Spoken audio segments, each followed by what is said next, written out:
నేను మధ్యతరగతి మనస్తత్వం ఉన్నవాడిని. నేను పెట్టుబడిదారుడి ఆలోచనలు ఉన్నోని కాదు. మధ్యతరగతి వాడికి సమాజం పట్ల భయం ఉంటుంది, సమాజం పట్ల గౌరవం ఉంటుంది, సమాజం ఏమనుకుంటుందని ఆలోచన చేస్తాడు. ఉన్నంతలో సర్దుకుపోదాం, దుప్పటి ఉన్నంతనే కాళ్ళు జాపుకుందామని ఒక ఆలోచన ఉంటుంది. నేను సగటు మధ్యతరగతి ఆలోచన ఉన్న ముఖ్యమంత్రినే తప్ప కొల్లగొట్టి నిర్మాణాలు చేసుకోవాలి, కొల్లగొట్టింది విదేశాలకు తరలించుకోవాలన్న పెద్ద మనసున్నోని నేను కాదు.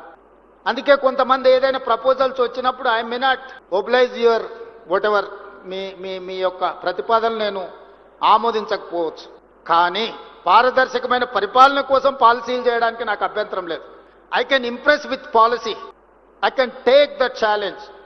నేను ఓపెన్ మైండ్తో ఉన్నాను. మీరు పాలసీ ఏమైనా చెప్పండి, ప్రజలకు ఉపయోగపడేది, మీ రంగానికి ప్రయోజనం చేకూర్చేది, తద్వారా తెలంగాణ రాష్ట్రాన్ని అభివృద్ధి పదం వైపు నడిపించడానికి, హైదరాబాదు నగరాన్ని దేశంలోనే కాదు ప్రపంచంలోనే గొప్ప నగరంగా తీర్చిదిద్దడానికి మీ ఆలోచనలు పంచుకోండి నాతో. మీరు అందరు ప్రపంచాన్ని అంతా చూస్తున్నారు.